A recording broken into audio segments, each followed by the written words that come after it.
season deepens, the slog continues. 23 more movies, bringing the total to 47. Whew. This is a marathon and a sprint. Welcome to the Octemberfest podcast. I am Jeff, your chronicler of the corrupt, and this is the second weekly roundup for 2025. I mentioned last week that it felt as though more of the movies I've screened this season were released this year. So I went back and checked, and it's too early to say. In the past 5 years, I've watched between 7 and 10 films released in the current calendar year. My count this season is 4. I think the big difference is that the films I mentioned last week all had big theatrical releases. We're in a bit of a horror boom theatrically. According to The Numbers, a great website for box office data, horror movies rarely topped 6% of the market share between 1995 and 2020, never reaching 10%. Since 2021, horror has taken more than 10% of the theater market share 3 times, this year marking the high point so far, with almost 17%. That number may drop with big blockbuster holiday releases in the next couple of months, but the other thing that stands out here is the number of genre movies released. The average count of horror pictures in theaters from 1995 to 2020 is about 27. The average number for the last 5 years is 47. And the increase in market share makes it seem like people are actually coming out to see them. Players like Blumhouse and A24 are a big reason for this, making spooky movies with reasonable budgets that actually turn a profit, while big studios are burning $300 million doing a live-action remake of Bambi. I find all this interesting, but I know it's not why you're here. So, on with the torment. I kicked off this week by revisiting a favorite theme of Octember, haunted hotels. I'd planned to watch a trio of movies I'd not seen before about unhappy happenings and horrid habitations, but time got away from me and plans changed. Inn of the Damned, an Australian flick from 1975, sounded promising from the blurb. A sheriff tries to find answers to disappearances at an outback inn. Unfortunately for me, this movie was more Quigley Down Under than House on Haunted Hill. A lot of time is spent following an American bounty hunter who local authorities use but don't like because he kills his targets, and then props their bodies up in chairs while he's partaking of the wares in brothels.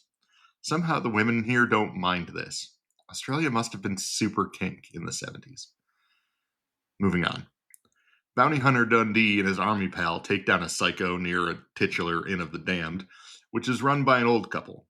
The Germans are super odd, but no one seems to find not Cloris Leachman and her near-mute husband suspicious, even though everyone who visits their place of business vanishes. Turns out, the couple's been crushing their guests to death with heavy stones while they lay in bed, using an overly elaborate rigged ceiling, so that they can rob them or something.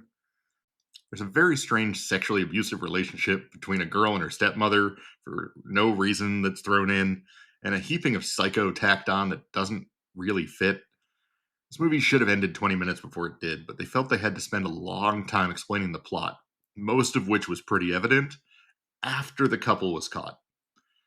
This is a long way to go to say don't bother with this one. Decidedly meh. Feeling kinda gross after the pervy Aussie Boarfest, I retreated to an old favorite with my remaining time for the night, 1408 from 2007. I've watched John Cusack trapped in hotel hell more than a dozen times, I think, and somehow the final scene continues to give me goosebumps. Maybe it's the music swell. Good stuff.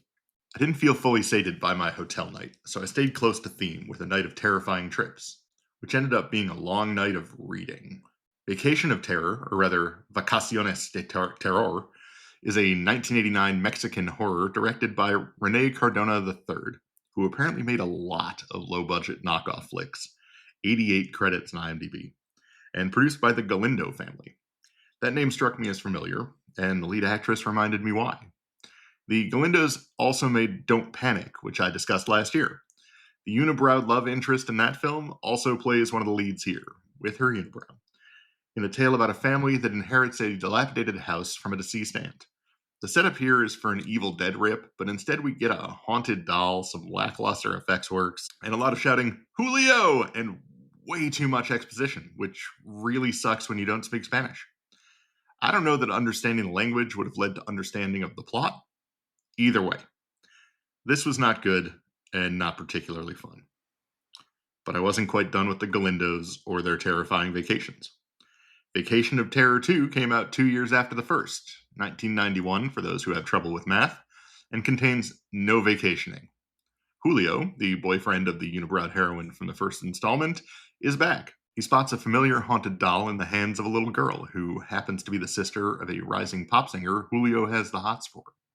He's invited to the little girl's birthday party, which is also a Halloween party, at their father's movie studio. Some small hell breaks loose at the party. Everybody goes home. Julio stays behind to hunt the doll, which quickly stops being a doll because haunted rag dolls are only so frightening, and becomes a rather gnarly looking monster which spends the next hour or so trying to kill Julio, his would-be girlfriend, her father, and the little girl. The effects were better in this one, but the whole thing is still a mess, and the plot never makes any damn sense. It's hard to think that this benefited from being attached to Vacation of Terror, and it may have played better if they'd let that thread go. Wrapping up the night, I left Mexico and headed to Sweden. Getaway, from 2024, has us following Nick Frost, best known as the partner of Simon Pegg in Shaun of the Dead, Hot Fuzz, etc., and Ashlyn B., an Irish comedian I know from Taskmaster, taking their grown kids on holiday to a small island during a folk festival, held in remembrance of the time the island was quarantined by the British due to plague, and people were forced to turn to cannibalism to survive. A strange tourist destination, to be sure, and the locals don't exactly welcome them. Everything feels a bit off as this one gets rolling, but it all makes sense by the end. It's a slow roll, but it's a good bit of fun. I don't want to give away the twist, so I won't say anymore. I liked it. Not scary. I didn't know what to do for a theme the next night, so I just grabbed a movie from the watch list and decided to see where it took me. The Lamp took me to mid-80s, low-budget, no-name horror hell. A trio of drunken Texas assholes break into an old woman's house to rob her, decide the best way to find the hidden money they are convinced she has is to beat her up. This is a bedridden old lady. Remember how I called them assholes? When that fails to provide results, they just start tearing the place apart. Eventually, one of them decides, fuck this wall, and puts a hole in the side of the room, conveniently finding an old chest with a strange lamp in it. The three morons futz around with the lamp for a bit before splitting up to ransack the house for more loot, and one by one they get killed by green mist. Somehow the cops are alerted to happenings at this remote house, find and give the strange lamp and the woman's bracelet to the director of the Natural History Museum in Houston, because that's how chain of custody works. Does this seem like a lot of setup? Take a breath, we're just getting started. Museum guy's daughter, who appears to be 30 but is supposed to be in high school, is catching a ride with her boyfriend when a couple more Texas assholes start playing bumper cars with them in the middle of traffic. Eventually, both cars spin out in an intersection and some cops show up to arrest the driver of the aggro vehicle, who turns out to be our heroine's ex, and his sidekick, but somehow they make it to school at the same time our protagonist couple do. Some angry words, physical assault, and casual racism later, the shitheel is dropped by a female teacher with a stick in one of the most lazily choreographed bits of action put on film. Whew, this is running really long. Okay, short version. Kids, with heavy air quotes, decide to sneak into a museum night to hook up. Bad kids decide to sneak in and mess with them. Girl puts on dead lady's bracelet. Evil genie comes from lamp, kills lots of people. The effects work was alright, and when they finally show the genies creepy enough, bears a bit of resemblance to the critter from Vacation of Terror 2. But the really long lead-in, the insane antics of the lesser antagonists, and general dog shit acting really put me off here. It has its charm if you're looking for something odd to watch while drunk with a group. So Djinns is now the theme. Lucky for me, there's a 2021 movie called The Djinn, so I didn't need to watch Wishmaster. The Djinn's about a mute boy and his father moving to a small apartment after his mother's suicide. The boy finds a book that contains instructions for summoning a djinn that can grant your deepest wish, if you can survive an hour with it. He wishes he had a voice, and spends the next hour and change playing hide-and-seek in a 3-room apartment with an evil spirit. This is competently shot, and the djinn looked fine. It was creepy enough, but way too long or in way too small a place. If this had been a 20-minute short, I'd have been fully on board. As it was, I got bored of the loop pretty early. I started the next night with an unusual movie for Octembering. Mary Shelley, released in 2018, is a biopic of the author. It's a period drama, not remotely scary, but it was interesting. If it's at all accurate, I know more about the life of the Shelleys than I ever thought I would, or necessarily wanted to. It's a solid flick. If you're looking for gothic Downton Abbey, give it a watch. I was surprised to find that I'd never actually watched the next two movies. Bride of and Son of Frankenstein, made in 1935 and 39 respectively, are extremely referenced works. Mel Brooks's young Frankenstein takes cues from both pictures, and I've seen scenes in various other films throughout the years, but on screening I realized I'd never seen either picture entirely. For movies from around 90 years ago, they hold up remarkably well. The remasters available are nice looking and the sound is clean. I recommend these both to any fan of the genre. It's more satisfying to watch than the likes of 1922's Nosferatu, which is more a piece of history than an enjoyable movie at this point. Keeping on with classical learning, I spent the next night with a pair of silent films. Before even Nosferatu, there was The Cabinet of Dr. Caligari.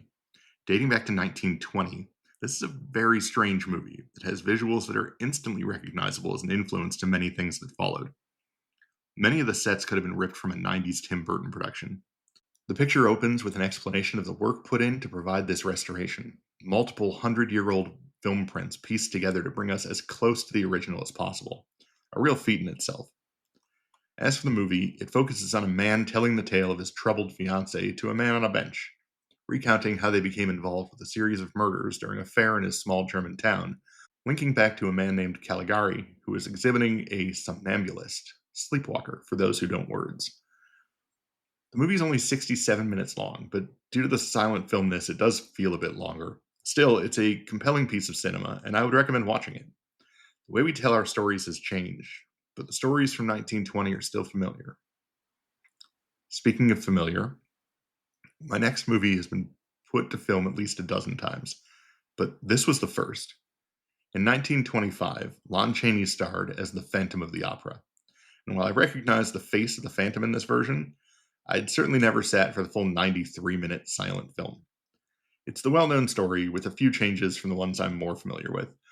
But the things that struck me the most were the number of extras. It seemed like the whole of Paris was chasing after the Phantom at one point, and the brutality of the ending, which sees a mob of angry Parisians beating Lon Chaney to death and dumping him in the Seine.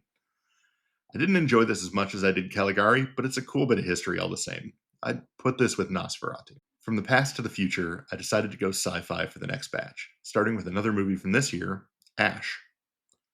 Raya wakes up in an outpost on a strange planet with no recollection of who she is, where she is, or why everyone she finds has been brutally killed. Aaron Paul shows up at the airlock as she's getting her bearings and never calls her bitch. And together they try to find a way out. There are bits of a lot of other movies in here. Alien, The Thing, Pandorum. The biggest influence I picked up was from the video game series Dead Space. This is not a bad thing for a sci-fi horror film. I don't want to give away too much of the plot here, as it's a newer movie and I do think it's worth a watch. I liked it. Some decent scares, moderately gory. Bonus point for an underused Iko Uwais, I'm probably saying his name wrong, from the Raid movies. Good start to Alien movie night. Full of confidence, I put on First Contact, a 2023 movie by a man named Bruce Wemple. I watched another Wemple movie, The Retreat, and I found it to be confusing nonsense, plagued by a lot of half-baked philosophy and incoherent filmmaking. I should have checked my own review before I fired this one up. It is also plagued by a lot of half-baked philosophy, with less than half-baked science and incoherent filmmaking. This one has an unidentified object approaching the Earth from deep space, which all of the TVs are constantly chattering about, while a pair of siblings try to decipher their missing father's work on a dark matter device. Oh, and some extra-dimensional being has possessed a guy and it's going to end the world. Too many ideas, too few of them good, none of them well executed. I did not like it. The quality pivot was so jarring that it derailed sci-fi night. I couldn't stomach another crappy schlock CGI alien crapfest, so I went to another movie I'd tagged on a watch list. A Town Full of Ghosts, 2022, has a solid enough premise. A couple buy an Old West tourist town in the middle of nowhere, Texas, with plans to fix it up and open a family destination park. The place is in shambles, but they plan to live in this abandoned town while they oversee repairs and broadcast videos about their life roughing it. The town is, of course, full of ghosts. Shitty acting and what seemed like a complete lack of script ruins all promise, however. Everyone sucks. The camera's always pointed up someone's nose, and they forgot to add spooky effects that they reference in speaking. This was a misery. But it can only get better from here, right? Amateur nonsense in the middle of nowhere can't get worse than that. So I spun up another ghost flick, The Haunting of Margam Castle from 2020. Being an enjoyer of the creepy things, I have heard of Margam Castle. I get a kick out of some of the ghost hunting shows, with packs of fools scaring the crap out of themselves by hanging out in empty buildings with the lights off and cameras rolling. Several of the creators I enjoy have been to Margam. It's supposed to be a proper haunted old joint in the UK.